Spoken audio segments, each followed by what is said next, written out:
Graça e paz. Amados, estamos aqui mais uma vez para trazermos o resumo da nossa lição da Escola Bíblica Dominical. Hoje nós vamos estudar a revista de jovens e a lição de número 10. Fica conosco aí até o final. Se você ainda não se inscreveu, se inscreva, dá o seu like, não deixa de dar o toquinho no sininho aí para receber novos vídeos e também compartilhe, tá bom? E nós temos outros vídeos lá também, sem ser da Escola Bíblica Dominical de Adulto e de Jovem. Hoje nós vamos estudar, nosso resumo vai ser o aspecto da obra redentora de Jesus Cristo. Lição 10, que nem eu já disse, de 8 de março de 2020. Então nós vamos estudar os aspectos da obra redentora de Jesus Cristo. Nós vamos estudar três aqui. Nós vamos estudar a justificação, nós vamos estudar a adoção e nós vamos estudar a perseverança, tá bom? Vai ser uma bênção e fica conosco aí até o final. Bem, a humanidade, desde o pecado de Adão, ela vive sem paz e sem esperança. Isso aí foi o que o pecado trouxe. O pecado, ele veio com um pacote de miséria para atrapalhar a vida do ser humano. Essa desgraça toda que existe aí, isso aí foi realizado pela entrada do pecado no mundo. Infelizmente, né? Mas com a vinda de Jesus à terra para morrer pelos nossos pecados, então as coisas mudaram, né?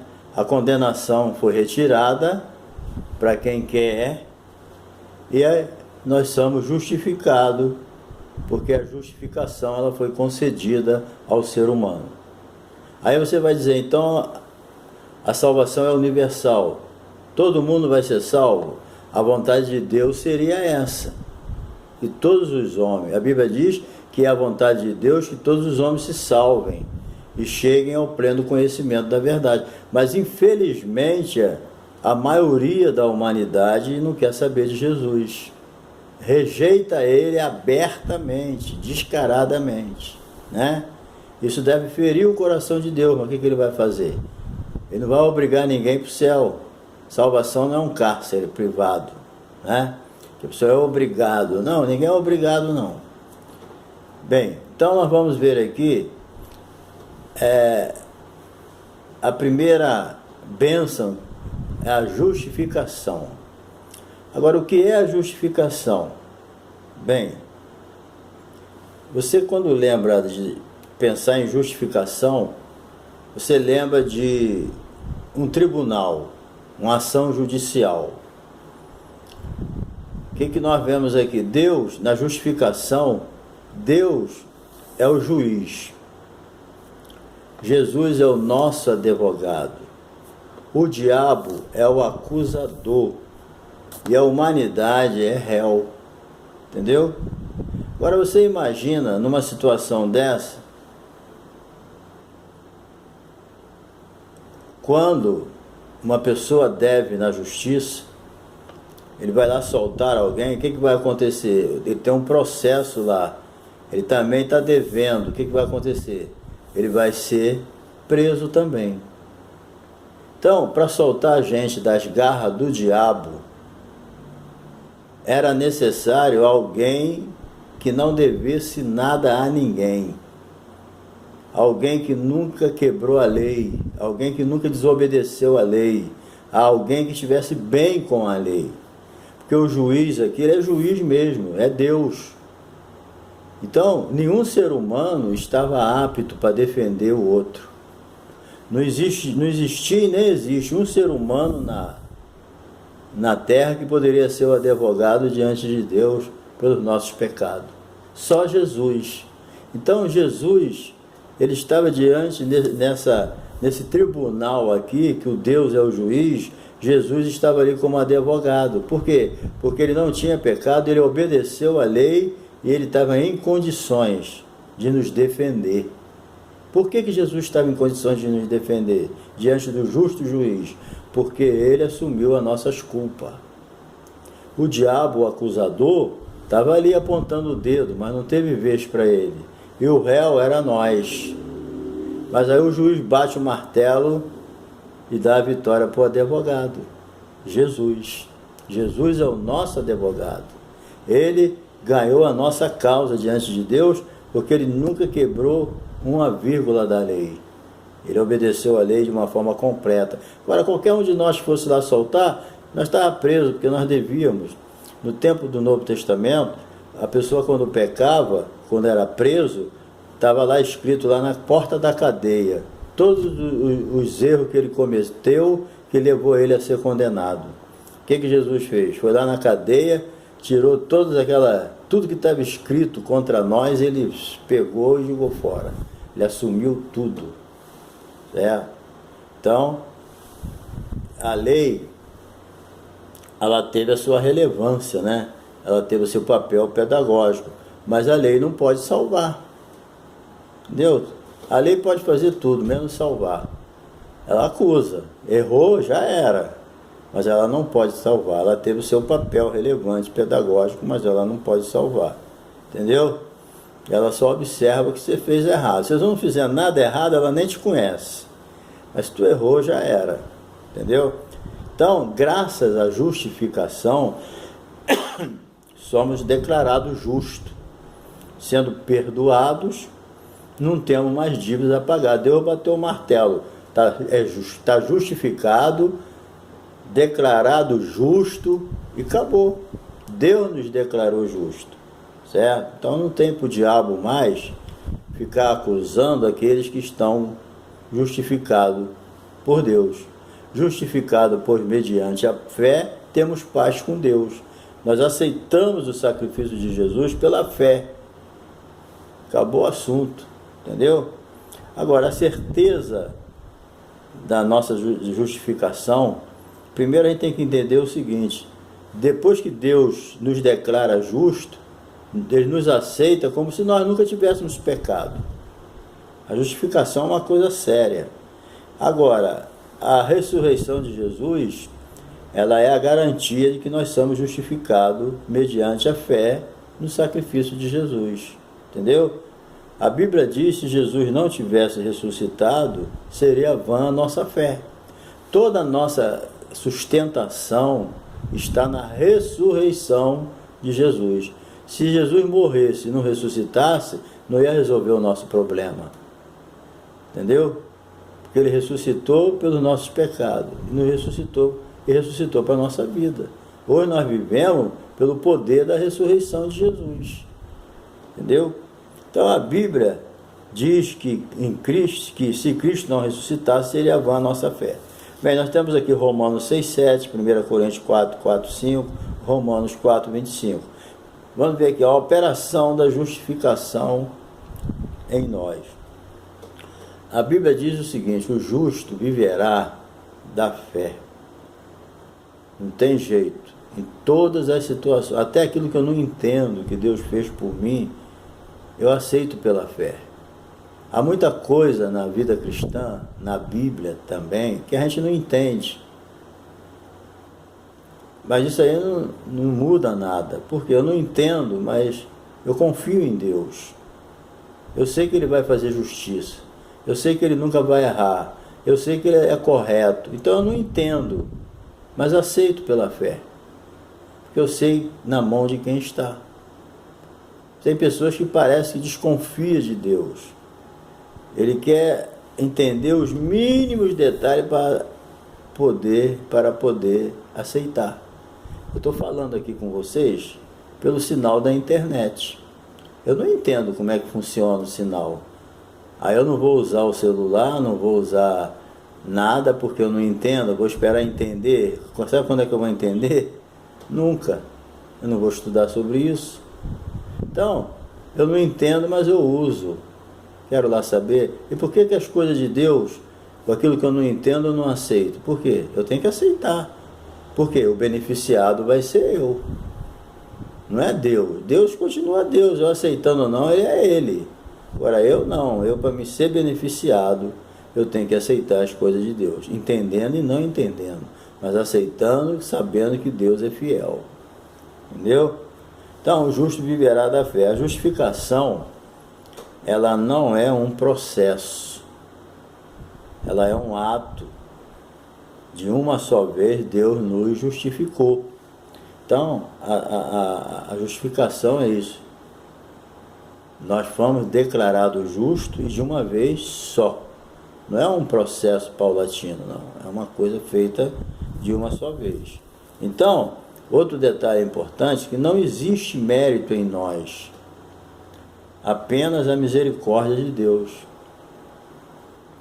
Somos pecador mesmo? Quem que ia justificar um ímpio? Quem que ia pegar um matador, um estrupador, um ladrão, um idólatra, seja lá o que for, ia declarar ele justo? Quem ia fazer isso? Tu ia olhar, não, esse cara tem que morrer. O cara matou 1000. Não, ele tem que morrer também. Ué,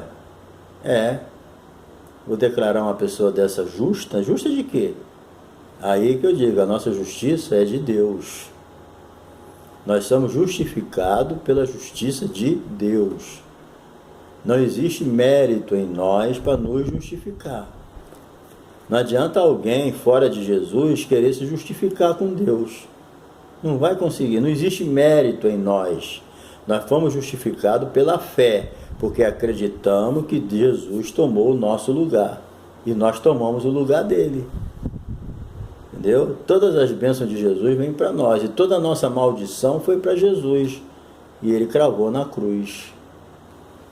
Entendeu? Há diferença. Então, nós somos justificados pela fé no sacrifício de Jesus. Não existe mérito nisso. Nós não temos condições de nos justificar. Nós somos justificados. Entenda bem, você não se justifica. É Deus quem te justifica. E a justiça dele é a de Cristo. Jesus se fez maldição por nós. E ele agora então é a nossa justiça. Então quando Deus te declara justo, ele não está olhando para você. Ele está olhando para a justiça de Cristo. Você está em Cristo, então ele está olhando para a justiça de Cristo. Cristo vem e te cobre com a justiça dele. Aí Deus olha para você e não te vê a justiça de Cristo. Então ele te justifica. A questão é essa. Entendeu? Então não existe mérito em nós, apenas misericórdia de Deus. Não é que a gente está coberto com a justiça de Cristo, que Deus não sabe quem somos nós. Fica tranquilo que ele sabe quem é você. A justiça de Cristo não engana Deus. A justiça de Cristo mostra que alguém pagou o preço do pecado. Só isso. Entendeu? Então, agora, saindo dessa parte, não existe mérito, né? Então a justificação, segundo Tiago, né? Quando ele diz que nós somos justificados pelas obras, ele quer dizer o seguinte: olha, o testemunho de vocês pessoal é que vai dizer se vocês foram justificados por Deus ou não. Não adianta alguém dizer que é justificado por Deus e não ter testemunho, não ter vida de crente. Vai enganar outro. Bem, número 2 aqui, adoção. A adoção, né, nós vamos ver aqui, a adoção, nós fomos adotados como filhos. Entendeu? Então, quando Deus toma uma atitude, é verdadeira. Certo? Então, entre muitas metáforas, né, que a Bíblia usa, a Bíblia fala de pastor e ovelha, agricultor, vinha, rei, súdito, empregado, empregador. Mas nós vamos ver aqui uma metáfora importante que fala sobre pai, né? É uma metáfora e ao mesmo tempo deixa de ser, porque na verdade nós somos filhos de Deus. Então essa analogia, né, bíblica, ela é fundamentalmente importante. É um desses aspectos de respeito à questão da filiação, né? Nós não somos bastardos, nós somos filhos. Nós temos um pai que é Deus. Jesus, ele ensinou a orar assim: Pai nosso que está no céu. Quando se fala de pai, fala de filho, fala de família. Então nós, como filhos, e tendo um pai que é Deus, nós passamos a ser uma família espiritual. É aquilo que Jesus falou para a multidão quando falaram com ele: Jesus, tua mãe e seus irmãos estão aí. Aí ele olhou para a multidão e falou: ó, minha mãe, meus irmãos são aqueles que fazem a vontade de meu Pai que está no céu. Então, a família de Jesus não é uma família física, é uma família espiritual. Então, nós nascemos de novo, então nós somos agora filhos legítimos de Deus, porque nós fomos comprados por bom preço na redenção, certo? E nós fomos adotados como filhos. O que a Bíblia diz? Veio para os que eram seus, e os seus não o receberam, mas todos os quanto o receberam, deu-lhes o poder de ser chamado o quê? Filho de Deus. Jesus veio para os judeus não quiseram, então veio para o que era seu, o seu não recebeu. Mas todos os que o receberam, nós somos chamados filhos de Deus. Então, deixamos de ser criatura de Deus, quando aceitamos Jesus, deixamos de ser criatura de Deus para ser filho de Deus. Entendeu? E passamos de criatura para filho e filho legítimo. Isso é que é o mais importante, porque Deus é o nosso Pai. Bem, os filhos de Deus, todos que são guiados pelo Espírito de Deus, são filhos de Deus. Romanos 8,14. Certo? Os que têm fé em Jesus são filhos de Deus. Nós somos, pela fé, filhos de Deus. Então, no Antigo Testamento, Israel, né, era chamado também de filhos. Os anjos, está em Jó 1,6, 2,1, 38,7, os anjos aqui são chamados de filhos de Deus. Então, entenda bem, segundo o costume da época, né, do Novo Testamento, quem tinha posição de filho estava preparado e digno de se tornar herdeiro de seus pais. Como filhos de Deus também nós temos os benefícios do herdeiro. Quando no tempo da lei as pessoas eram guardadas, os filhos eram pelos tutores que tomavam conta dos filhos até a idade adulta. Então, enquanto eles eram pequenos, o tutor e os filhos tinham o mesmo direito. Mas quando os filhos se tornavam adultos, eles tinham o direito. Então, chegou na plenitude do tempo, agora o que acontece? Nós agora não somos mais guardados por tutores. Nós agora somos considerados diante de Deus como filhos adultos. E como filhos adultos, nós temos direito a todos os benefícios de Deus na nossa vida como filho. Entendeu? Então nós se tornamos filhos através de Jesus. Filhos de adoção. Nós somos herdeiros, somos co-herdeiros com Cristo. Isso aqui é beleza, né? Bem, os efeitos práticos da adoção, a filiação, né? Agora, somente aqueles que experimentaram a nova vida em Cristo é que têm o privilégio de viver todos os benefícios da adoção como filhos de Deus. Então, hoje nós somos beneficiados, queridos. Nós somos filhos de Deus. João escreveu: agora somos filhos de Deus. Acabou. Quer o diabo quer ou não, quer o ímpio aceite não. Isso é filho de Deus nada. Ele não sabe de nada. O homem natural não compreende as coisas de Deus.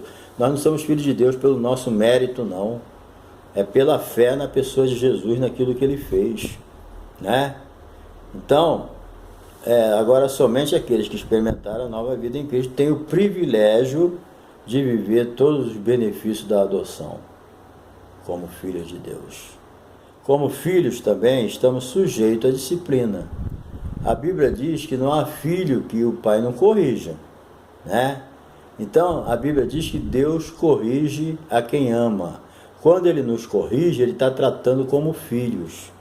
Quem vive sem correção é bastardo. Quem é filho tem que ser corrigido. Deus nos corrige para o nosso próprio bem. A palavra corrigir aqui, ela tem o sentido, né, de dar a forma correta. É isso que Deus faz com seus filhos. Deus corrige aquele que ama. Se você é amado de Deus, Deus vai te corrigir sempre, para você não se perder. Entendeu?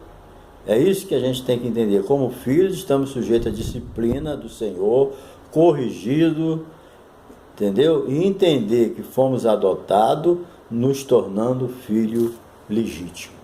Acabou a história, entendeu? Vamos lá para a terceira parte, a última.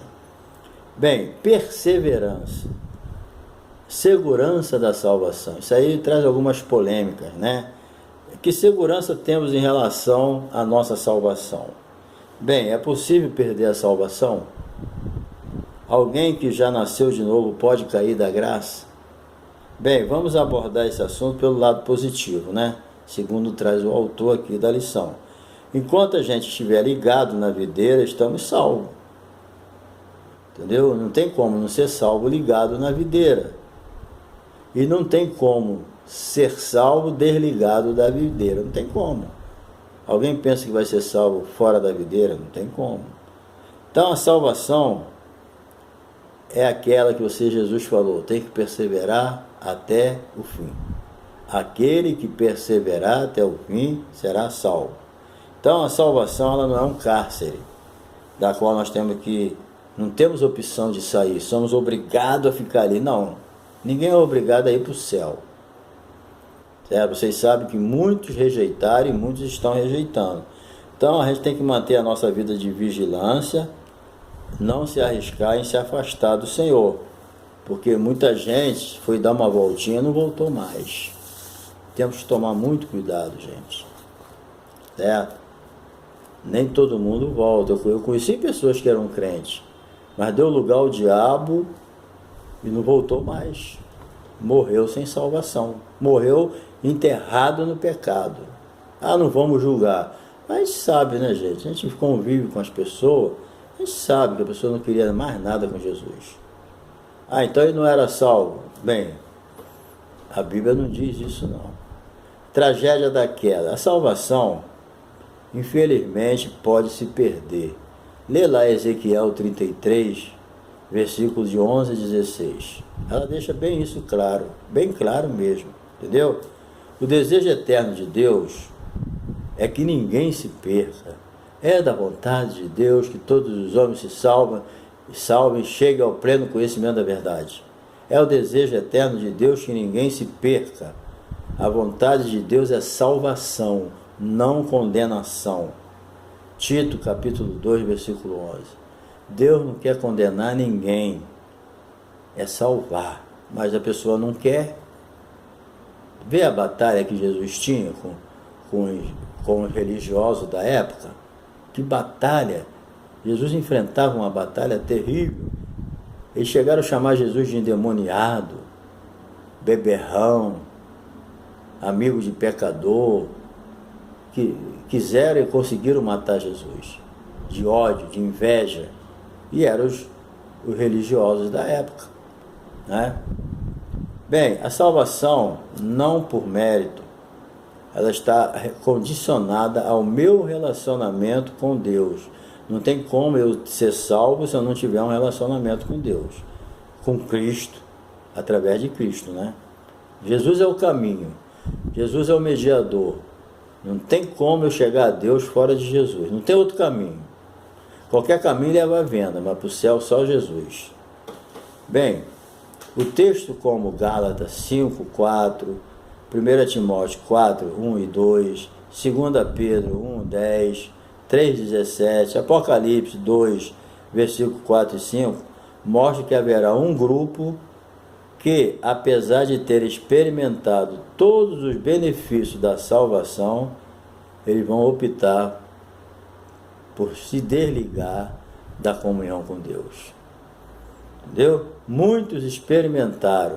A porca lavada voltou para o chiqueiro. É isso que a Bíblia diz. E o cachorro voltou a comer o seu próprio vômito. Aceitaram a Jesus, provaram o dom celestial, mas depois desistiram, não quiseram mais, né? 3 aqui, o cuidado, a última parte aqui encerrando, cuidado com a nossa salvação hoje. Aquele que está em pé, cuidado para não cair, entendeu? Um perfil de conduta e relacionamento, vamos ver aqui. Cuidado com os falsos profetas, eles são um veneno. Pessoas que estavam tão bem com Deus, Daqui a pouco aparece um falso profeta pregando lá uma imundície, e eles abandonam a Jesus e vai seguir esses falsos profetas achando que está certo. Lê lá 2 Pedro 2, versículo de 1 a 4. Você vai ver o que os falsos profetas conseguem fazer na igreja hoje. Os falsos mestres fazem o mesmo que os falsos profetas faziam no tempo de Israel. Nunca desvalorize a graça de Deus na sua vida, querido. A graça de Deus custou a vida de Jesus na cruz. Entendeu? Alguém que recebeu graciosamente das mãos de Deus e depois jogou fora aquilo, será que ele é merecedor dela? Se ele rejeitou ela de uma forma grosseira, experimentou, mas depois não quero mais, cuspiu no prato que comeu. Entendeu? Então, muito cuidado, guarda o que tens, para que ninguém tome a tua coroa. Que Deus te abençoe, querido. Guarda essa palavra no teu coração. Siga seguindo a Jesus. Não olhe para trás, porque aquele que põe a mão no arado e olha para trás, não é apto para o reino de Deus. Então, que Deus te abençoe, querido. Guarda essa lição no teu coração. Se não se inscreveu, se inscreva aí no meu canal. Dá uma força aí, tá? Cada um like teu aí já é uma força para a gente continuar. Entendeu? Então, dá o seu like, dá o toque no sininho, tá bom? Para tu receber novos vídeos. Compartilhe, fale com seus amigos aí, tá bom? E Deus vai te abençoar também, tá bom? Um abraço e até a próxima lição.